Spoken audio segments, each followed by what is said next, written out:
Welcome to the Pulse of Peter B. I'm your host, Peter Biancamano, and let's get you to the pulse on everything you need to know.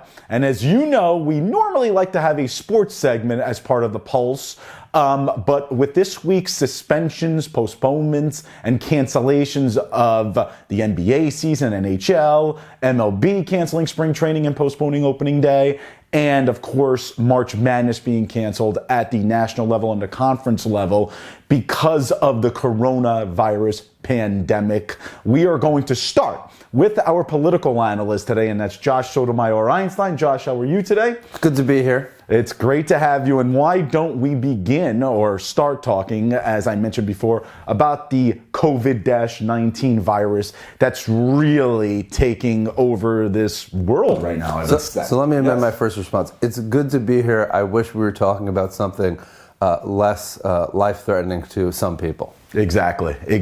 And, you know, Josh, we really, I think, should cover it here at the local level because, as you know, there was a positive case last week in West New York where a 32-year-old male tested positive. I believe he's already over it. I think he's going to go back to work on Monday. I was actually in West New York the day that he tested positive at a wonderful mashup of Cuban and it was like a Cuban pizzeria. Oh, it wasn't San Cubano then? No, it wasn't San Cubano. Okay, just because I feel like everybody goes to San Cubano. I don't even know if they serve pizza there. Hey, but this you never know. A hole-in-the-wall place that was absolutely terrific. Well, it's good to hear. Good to hear. Anyway, and now in the last few days, there was the first positive case here in the city of Hoboken as well as the city of Jersey City. Both people in their 40s, a male in Hoboken, a female in Jersey City.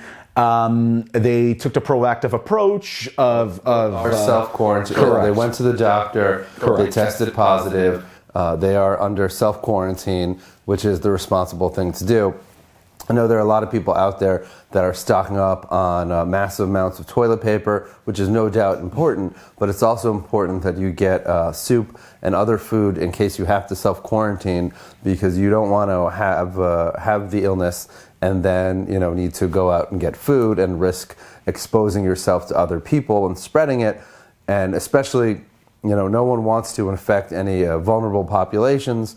The elderly, people with what they call in the science world comorbidities, health problems that contribute to the failure of an immune system when you add this layer of an aggressive influenza type disease. Now, Josh, you talk to people out there, and of course, it's not people who have been affected yet. And again, the risk is still very, very low. And they just can't believe the hysteria. But do you think that the hysteria is necessary? So I think we could definitely, as a society, tone it down about 20%. It doesn't mean we shouldn't be alarmed and we shouldn't, take things seriously. We definitely should. I definitely think people should be stocking up on things. But when it comes to the level of rush, it's the end of the world. It's not the end of the world. This is serious new development. We're probably going to see new diseases, bacteria, and viral as well continue to happen because that's the historical norm. We've been in this exception since the end of World War I, which is around the time of the Spanish flu, which was a lot worse than this.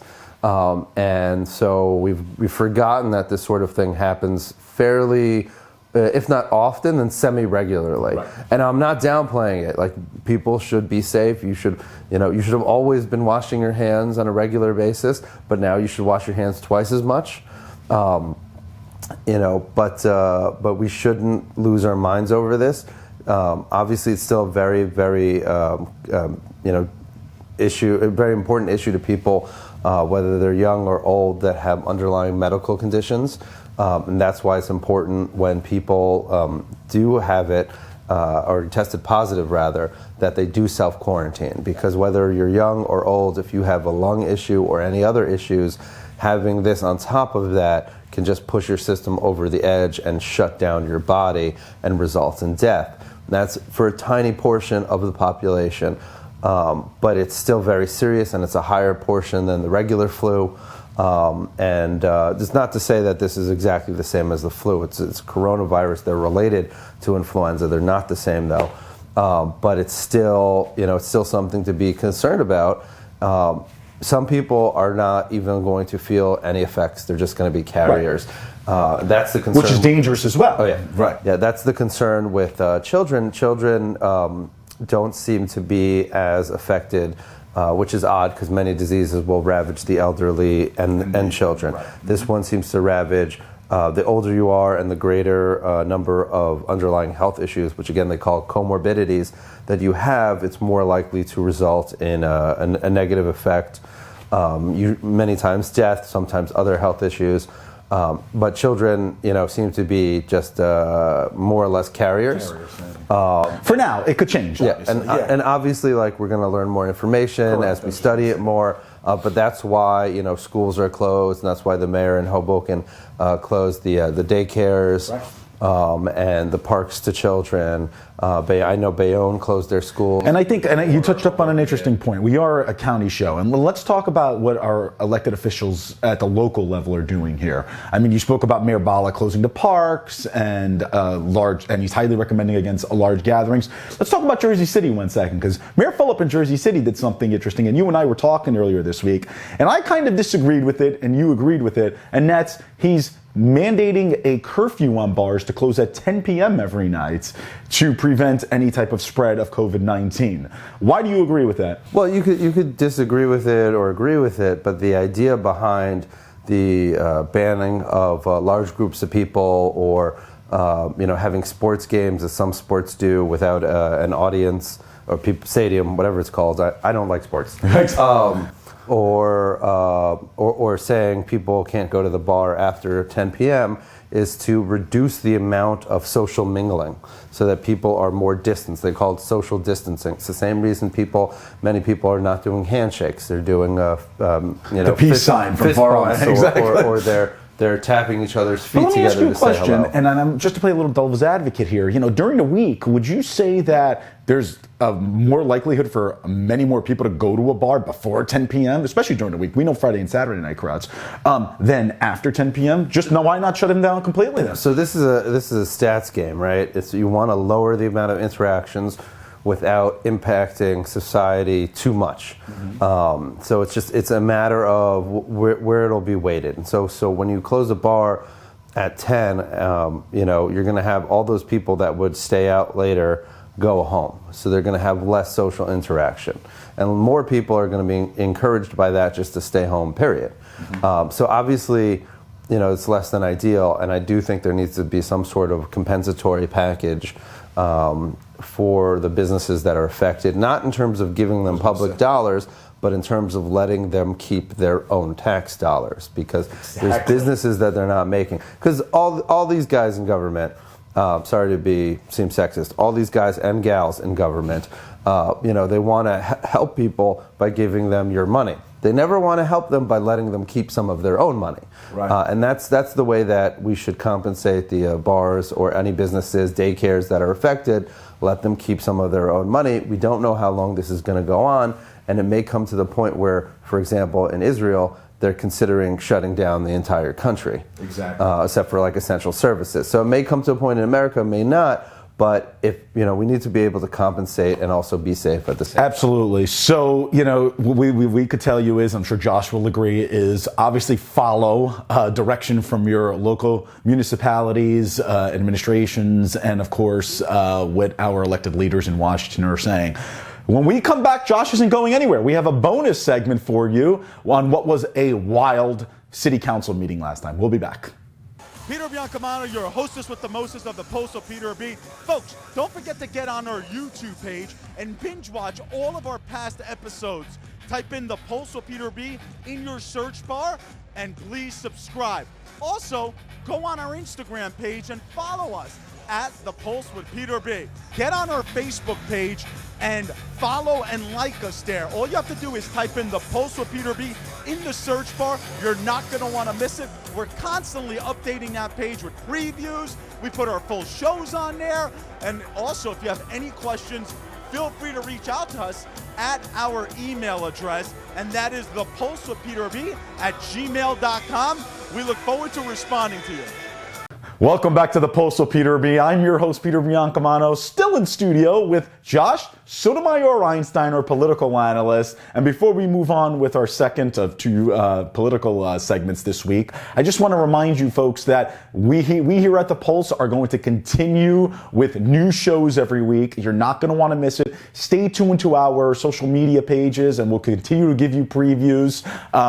Although there is a pandemic going on in the outside world, we want to make sure we're keeping you informed, and hopefully Josh will still be here unless he's getting some symptoms. Yes, well, we're actually at an undisclosed location in a bunker underground, so we'll be safe. Well, exactly. We're just going to be living here. We might be wearing the same clothes next week, so just a little dirtier. Anyway, Josh, let's get to, and it's probably been a week and a half right now. There was a wild, and I love wild scees because I was an elected official here, and I sat through plenty of wild which you meetings. never mentioned any episode ever before. Shockingly, right? A wild city council meeting about a week and a half ago, like I mentioned, where city workers stormed the meeting and they demanded that they be treated. I think the overall demand was obviously to save their jobs or their colleagues' jobs, but also they wanted, I believe, respect from the administration because the administration wasn't really talking to them. I mean, first of all, what were your initial thoughts of that meeting? So I wasn't there in person. I watched it. Everyone can watch it at the Hoboken Facebook page. They posted a video there almost immediately. If you go to the Hoboken municipal website, you'll be waiting a week. But the Facebook is actually pretty good. And it was absolutely a wonderful thing to watch, that you had all these city employees that were getting bent over by the administration and by, to a certain extent, not just Bala's allies in council, but everybody on the council. And we're getting the shaft. They got 79 pink slips were sent out, right. Including to entire departments. And none of the political retainers appointed by the administration received pink slips.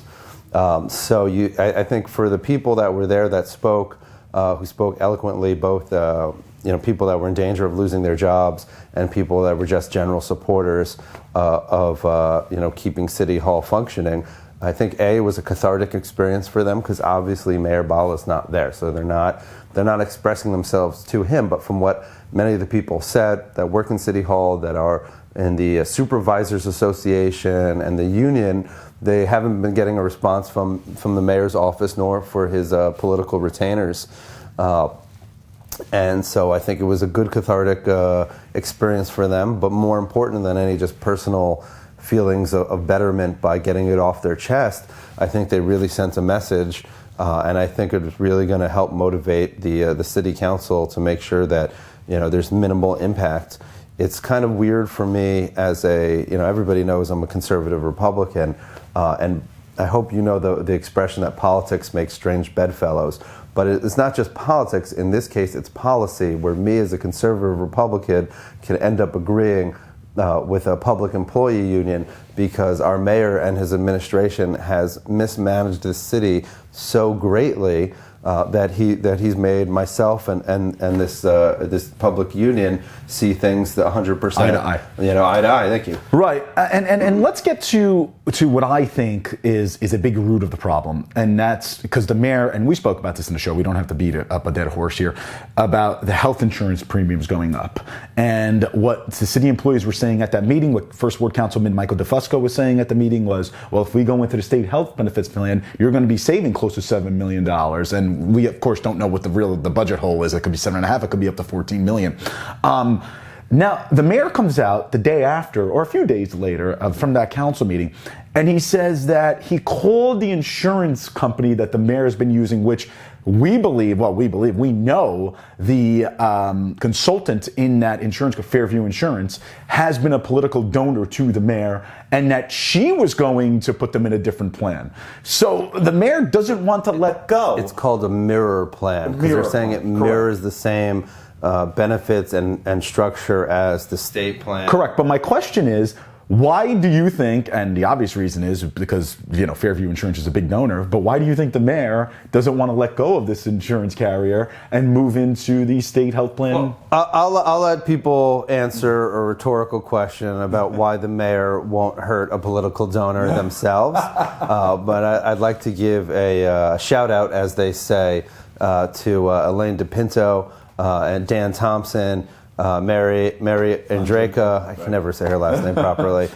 They made really good points. And there was this other gentleman from the Supervisors or Managerial Association who spoke about how the private insurance plan was good and cheaper and more cost efficient years ago. But he said that people in the city Managerial Association and union have been pointing out that the costs were going up. So right now it's about $23 million, where the state plan is $14 million. And there you have more than enough money to plug the budget hole. But Dan Thompson brought up, and this just shows you how irresponsible the Ball administration was, is that by city ordinance, by our laws, that we're required to have a zoning officer. And in the layoffs, the entire rent control, we're required by ordinance to have a rent control officer. And the entire rent control office, the officer and other people that work there, are wiped out by this attempted scare tactic. So it's not only is Bala administration, just engaging in what is political unfair play, really below the belt stuff, but if it were to come through, he'd also be in violation of municipal ordinances. It's insanely irresponsible. It's insanely we have a word, mashugana. Now, Josh, would you say, everybody would say, oh my God, it was such a wild meeting, and it was a wild meeting, but I see it as these public employees showing dedication to themselves for being in these roles for many, many years, and dedication to their fellow colleague at City Hall. But do you think that there was some politics being played at the city council level regarding, amendments from council people? Do you think that some members of the city council took this as a political opportunity? I mean, all's fair in love, war, and politics, right? So regardless of whether or not Councilman DeFusco is taking a pot shot at the mayor's administration, whether the content of that pot shot is right or wrong on its own. And when DeFusco or anybody else, and some of the speakers as well, pointed out that none of the political appointees were targeted in this potential scare tactic of people being laid off, they're right. Yeah, they're 100% right that we have unnecessary political appointees being paid for by the public tax dollar that are immune to potentially getting cut versus the 20-year civil servant who has dedicated their life to the municipality. That's great. And that's not acceptable. No, absolutely not. And it just is a testament. Many of those people who were at the last city council meeting speaking at the microphone from City Hall, workers at City Hall, were old Hoboken, and it definitely showed their fire and passion. I mean, I was proud to say, to see many people from old Hoboken. But I don't think it's a question of whether or not someone is born and raised or not. I'm not born and raised. I mean, I was born and raised somewhere, but not here, right? But I've been in town 13 years, and I think it's just really important that we all unite, born or raised or not born or raised, to fight stupidity, whoever is doing it, and right now that's Mayor Bala. I completely agree with you there, and I'm just saying, as one born and raised to another, I love seeing that passion. Folks, when we come back, we're going to have a special treat for you. Somebody who's been behind the camera for many, many, many, many episodes is going to be in front of it. You're not going to want to miss it. We will be back.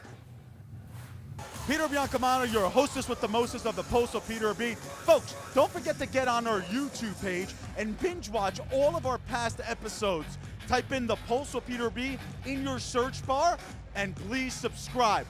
Also, go on our Instagram page and follow us at The Pulse with Peter B. Get on our Facebook page and follow and like us there. All you have to do is type in The Pulse with Peter B in the search bar. You're not going to want to miss it. We're constantly updating that page with previews. We put our full shows on there. And also, if you have any questions, feel free to reach out to us at our email address, and that is thepulsewithpeterb@gmail.com. We look forward to responding to you. Welcome back, everybody. As mentioned before, going to commercial break, we have somebody who's been behind a camera waiting to make his premiere. Let's go out to Greg Schultz. Greg, take it away, buddy. Thanks, Peter. I am standing now in front of Antrim Playhouse, located deep in the wooded area of beautiful Rockland County, New York. It's a little different than the hustle and bustle of city life that is Hoboken, New Jersey. But the feeling of being a part of the community is felt just as much. Here on the Pulse with Peter B, we have been promoting local businesses and local restaurants and events. For the first time, we will be promoting community theater, as we have an exclusive tip that even Broadway doesn't know about. 2 Rockland County residents have put together from scratch an original musical adaptation of Victor Hugo's timeless classic, The Hunchback of Notre Dame.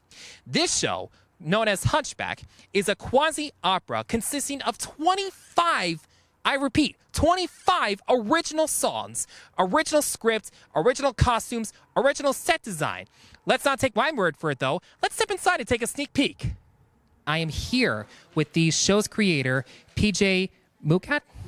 Mukan. So, talk to me, this is the first time that any theater has gotten a hold of this show. How long did this, the creating this show, take for you? Well, Michael wrote the music, and I wrote the book and the lyrics back in the early 90s at my late husband's suggestion from Victor Hugo's story. And we kind of wrote it and put it in the working file drawer and forgot about it for a long time. So it was resurrected about 2018, and we did a reading here, a staged reading, and it was very well received. And so our producer, Jimmy, decided that we should do a full-blown production. So that's where we are now. Right. And obviously there might be some speculation that someone might say that, Disney already did a musical staged version of this classic by Victor Hugo. How do you address that? Can you tell us, how this stands out from Alan Menken's version? Well, that was the reason that this took a long time, because we had done this a long time ago, before Disney came out with it. And when we found out that Disney was doing it, we put it away and forgot about it. However, the Disney version is not the true Victor Hugo version, for one thing. There's a lot of things wrong with the storyline, and our music, Michael's music, is much more moving. And the real story, is much more moving. And we decided after 20 or 30 years of sitting in the working file drawer that it really has merit. That's why we've resurrected it. And now we are here with Michael Shapiro, the composer for this show. Now, Michael, as I was just talking with PJ, this is an original show, and as I understand it, there are 25 songs in this show. How do you how do you cope with that? Well, to start with, I learn what the story is really about. And PJ is an amazing lyricist. When I say that, I mean the lyrics speak to the story, they speak to the character, they speak to the audience, and they spoke to me. So I don't know where the inspiration comes from, but music occurs to me. So because of the rhythm of the lyrics and the meaning of the lyrics, I came up with these songs. Are you guys going to do an original cast soundtrack? Yeah, we plan on that. Actually, we did one way back in 1992 when we were first working on the show. How come I didn't see it in the CD stores? Well, that may be because we didn't do any distribution. Well, hopefully after this show, you guys will hit Barnes & Noble, you guys will hit... So now we're here with the set designer of the Hunchback, and he has done a lot of tremendous sets here at Antrim, David Julin. So David, up until now, you've done sets for shows that ran on Broadway and West End. Like, what's the mindset for creating something completely from scratch? A lot of thought into it and a lot of research into what Notre Dame looks like, because that's our focal point is Notre Dame, and we wanted to get gargoyles in, so PJ was able to get an artist from the city who sculpted these wonderful gargoyles that tower over the wonderful set. So far we were able to interview some of the production staff, and now we're going to interview one of the cast members who plays the lead role, Quasimodo, Edward Van Saters. So Edward, as you know, like, Quasimodo is one of those roles that, it takes a lot of skill to be able to portray. We had movies, we had plays. How do you go about this from a new approach? Well, it's clearly it's an iconic role, and this is a new production, and the heart of this story is about love, and so I've just tried to fully embrace that and bring my own new approach to it. So we were just talking with the set designer, David Julin, and now we're here with the lighting designer, Mike Nazzo. So Mike, talk to me about how you because a lot of shows, sometimes they have already pre-made light cues, correct? Yes. Very so, true. So how would you go through the process of, figuring out what the lights should be, since you had to figure it out, with your team?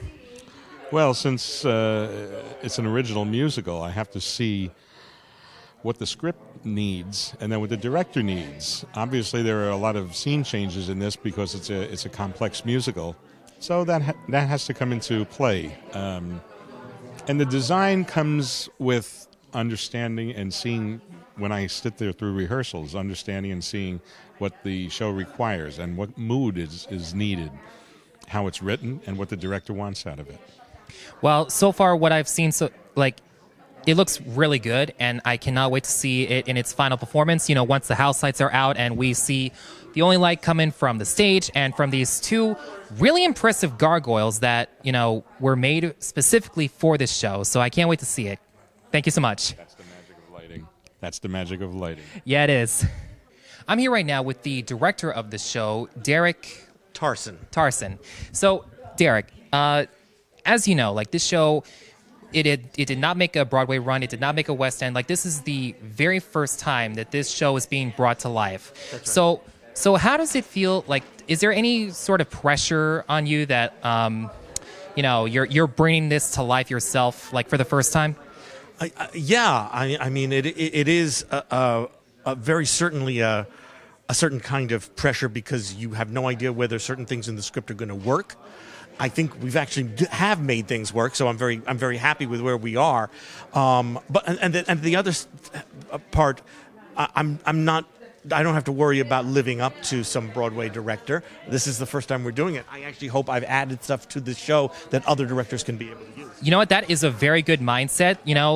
You're making the expectations. Now Broadway has to live up to it once, it gets picked up. Right. Yeah. Where do you see the show once it's made its run here? Do you have any plans for it? Where does it go from here? Well, we don't have current plans, but Michael and I are looking into an entertainment lawyer who is trying to help us find an agent. And once we get an agent, hopefully it'll take off. Hunchback opens on March 20th and will run until April 5th, Fridays and Saturdays at 8 p.m. and Sundays at 2 p.m. For tickets, go to AntrimPlayhouse.com or call the number on your screen now. Antrim is located at 15 Spook Rock Road in Suffern, Wesley Hills, New York. It's a little trek from Hudson County, New Jersey, but I promise you folks, this is a show you are not going to want to miss. For more updates and to see all of our other videos in general, just go like us on our Facebook page, subscribe to our YouTube channel, and follow us on Instagram. But that's going to do it for us here, folks. Be sure to tune in next week for The Pulse on everything you need to know. Have a great week, everybody.